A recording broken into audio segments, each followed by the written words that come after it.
देखिए ऐसा है कि आप लोग जो है फ्रेम मत खराब कीजिए भैया। आप लोग जो है खुद जानते हैं कि यूनिवर्सिटी में बीएचयू के अंदर जो घटनाएं घट रही हैं, और हम लोग चूँकि यूनिवर्सिटी के पूर्व विद्यार्थी रहे हैं, पूर्व छात्र नेता रहे हैं, शायद दुनिया का कोई ऐसा देश नहीं बाकी होगा जिस देश में बीएचयू के पढ़े लड़के ना हो। और आज सबका सिर शर्म से झुक गया होगा जो घटना यूनिवर्सिटी में घट रही है। हम लोगों ने यूनिवर्सिटी के बहुत सारे दौर को देखा है। उस दौर में हम लोग रहे हैं जब अपने चरम पे छात्र राजनीति हुआ करती थी, और ये सत्य है कि आज हम लोग जहाँ भी खड़े हैं वो छात्र राजनीति की देन है, इसलिए यहाँ तक खड़े हैं। और जिस तरह एक लड़की ये बयान दे रही है कि मेरे साथ गैंग रेप हुआ, यूनिवर्सिटी में हम लोगों के समय कभी ऐसी घटना हम लोग सुनते ही नहीं थे। लड़के और लड़कियां रात को 12 बजे 1 बजे तक घूमते थे, कहीं कोई दिक्कत नहीं थी, न पुलिस की आवश्यकता थी न किसी की आवश्यकता थी। अकेले प्रेक्टोरियल बोर्ड हर चीज़ों को संभाल लेता था। अब आज की स्थिति में ये स्थिति हो गई है कि हर चौराहे पे पुलिस खड़ी है, पुलिस की चौकी यूनिवर्सिटी के अंदर बन गई है। तो आखिर इस प्रेक्टोरियल बोर्ड का मतलब क्या है, वो क्यों बना है, उसे भंग कर देना चाहिए। 11 करोड़ रुपए सालाना उस पर खर्च करती है यूनिवर्सिटी, क्यों करती है? और इन सब के पीछे सबसे बड़ी चीज़ ये है कि वाइस चांसलर का, यूनिवर्सिटी प्रशासन का विद्यार्थियों से गैप है, दूरी है। वो उनसे मिलते नहीं हैं, बात नहीं करते हैं, इसलिए ये सब कोई घटनाएं घटती हैं। ये जो पूरा आंदोलन चला यूनिवर्सिटी में चल रहा है, वो एक तरफ यूनिवर्सिटी प्रशासन है, एक तरफ छात्र है, और कुछ लोग इसे दलीय आधार पर बांट के आंदोलन को कमज़ोर करना चाहते हैं। मैं ये मानता हूँ कि विद्यार्थी जो पढ़ने आया है वो किसी दल का नहीं है, वो पहले विद्यार्थी है, उसके बाद उसकी मानसिकता चाहे जो भी है, लेकिन पहले वो विद्यार्थी है और वो न्याय चाहता है। सारा आंदोलन न्याय के लिए है। और जिस तरह ज़बरदस्ती यूनिवर्सिटी प्रशासन लड़कों को मुलजिम बनाने की कोशिश कर रहा है, जो धरना कर रहे हैं, प्रदर्शन कर रहे हैं, या जो कुछ कर रहे हैं, मुलजिम बनाने की कोशिश कर रहा है, उनका इन चीज़ों से कोई लेना देना नहीं है। उन लड़कों को न्याय चाहिए। आज सीपी से आप लोग ने मुलाकात की, उन्होंने क्या कहा इसमें? उन्होंने कहा कि हम देखते हैं, हमने पत्रक दिया, उन्होंने कहा कि हम इसको देखते हैं। भाई इसमें कोई गलत बात हम कह रहे हो तो फिर प्रशासन बता दे हमको, सीपी बता दें, XYZ कोई बता दे ना।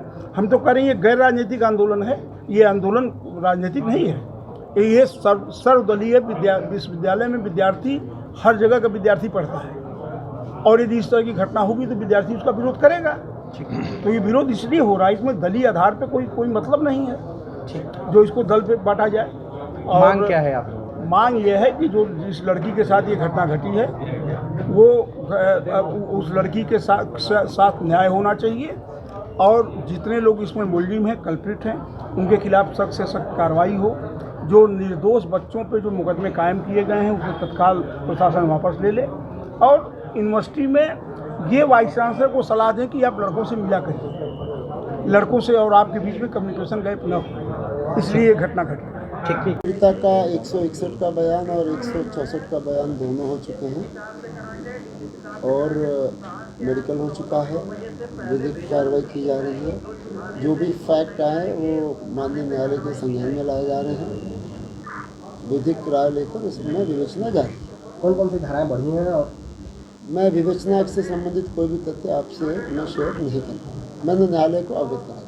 9 दिन होने को आए हैं, लेकिन अभी तक पहचान नहीं हो पाई है और ना ही गिरफ्तारी हो पाई है, इसके बारे में हम लोग लगातार इस विषय पर काम कर रहे हैं, और हमें विश्वास है कि हम जल्दी से प्रकरण के अनावरण की तरफ बढ़ेंगे। बीएचयू IIT का एक छात्र भी उसमें शामिल बताया जा रहा है। मैंने आपसे पहले भी कहा कि मैं विवेचना से संबंधित किसी तथ्य पर, किसी भी सवाल के बारे में कोई जवाब या टिप्पणी नहीं देता। सर, सामूहिक दुष्कर्म की धाराएं आप लोगों ने जोड़ी है, क्या मतलब किस तरीके से ये सामने हुआ? क्योंकि अब तक तो मैंने धारा के बारे में कोई टिप्पणी नहीं की है। मैंने ये कहा है कि जो भी विवेचना में, बयान में, विवेचना के दौरान जो भी तथ्य है न्यायालय को अवगत कराएगा, और समुचित धाराओं में कार्रवाई की जा रही है।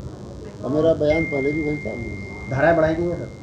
धाराओं में परिवर्तन होता है विवेचना के दौरान, और वो माननीय न्यायालय के संज्ञान में लाया जाता है, और प्रकरण पूरी तरह से न्यायालय को प्रतिदिन की कार्रवाई न्यायालय को अवगत कराई जाती है, और हम विधिक विशेषज्ञों से बातचीत करके आगे बढ़ेंगे। कुछ आरोपी चिन्हित किए जाए?